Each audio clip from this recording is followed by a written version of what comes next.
que tu falasse sobre as demissões, mais de 60 demissões no grupo de funcionários, passando por várias áreas do Internacional ontem. Como é que isto está repercutindo? Está repercutindo muito mal, porque foi uma condução equivocada. E a argumentação apresentada pela direção do Internacional de números para que houvesse a necessidade para isso, não me convence, não me convence.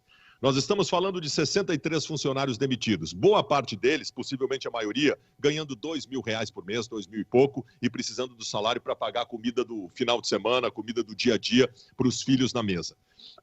A economia, segundo o Internacional, com estas 63 demissões, é de R$10 milhões ano. R$10 milhões ano. Pois eu fiz um cálculo rápido ontem. O Abel Hernandes, quarto reserva do Internacional, ganhou R$10 milhões num ano. Sabe qual é a diferença? Quando acontece isso, Benfica, numa empresa, às vezes a gente tem que entender. Fica triste, mas entende. Só que numa empresa não há uma gigante diferença entre salários. Numa empresa, o salário do que ganha menos e o salário do que ganha mais, daqui a pouco difere em 5, 6, 7 mil reais. Num clube de futebol, o salário do que ganha menos para o salário que ganha mais se difere em 700 mil reais. Então nós estamos falando de uma possibilidade que o Inter teve e não teve coragem de fazer qualquer movimento que fosse no grupo profissional de jogadores de futebol para evitar essas demissões. Sabe por que essas coisas não são feitas, Benfica? Porque se tu decide mandar um jogador embora, o outro jogador que é titular pode ficar brabinho.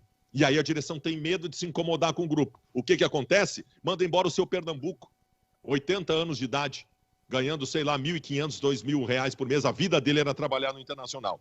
Então, isso é um absurdo. Essa é a primeira coisa. A outra, ontem, 12h30, o Cristiano Silva, da Rádio Guaíba, publicou no seu Twitter as demissões de Fabiano e Yarley. E depois a RBS publicou em todos os seus veículos digitais e tal.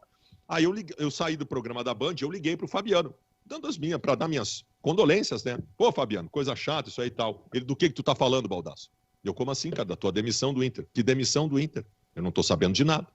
A reunião dele do Inter era às 3h.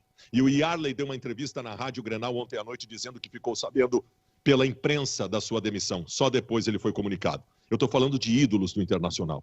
E eu estou falando, mais uma vez, de uma condução absurda do Internacional. De um clube que vaza todas as informações em todos os âmbitos. Foi neste caso.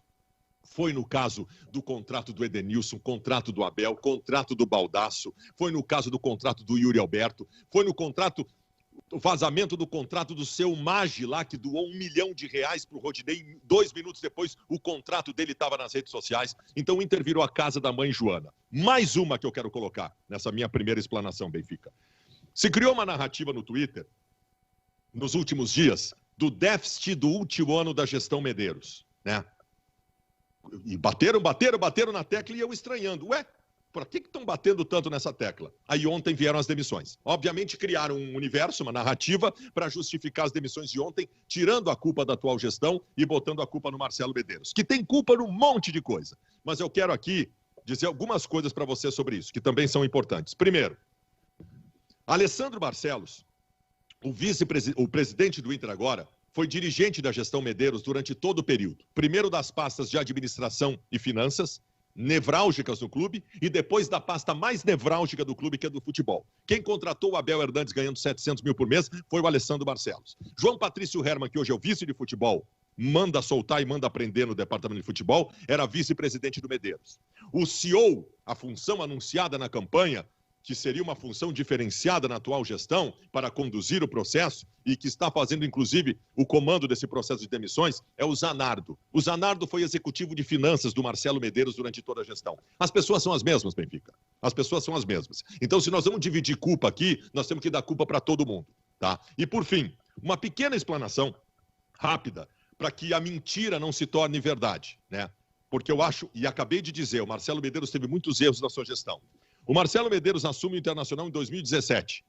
E o primeiro ano dele, com a herança Vitório Pífero, com folha de pagamento de um monte de jogador que não ia mais jogar e tinha que pagar Paulão, Hernando, 350 mil cada um, Undershow, ganhando 1 milhão, tudo isso. O primeiro ano do Marcelo Medeiros, nessa herança Pífero, foi de 60 milhões de reais de déficit. No segundo ano, baixou para 9. E no terceiro ano, 2019, o presidente alcançou o déficit zero, praticamente, porque foram só 3 milhões de reais. O 2020 era para o superávit. Essa era a ideia. E caiu uma bomba no universo chamada Covid-19. Então, assim, um monte de problemas, um monte de cagada feita pelo Marcelo Medeiros na sua gestão, só que a verdade histórica, ela tem que ser colocada sobre tudo. E esses que estão hoje fizeram parte de toda a administração do Medeiros. Então, para mim, tem muita coisa errada no Internacional e tem um monte de gente que tem culpa.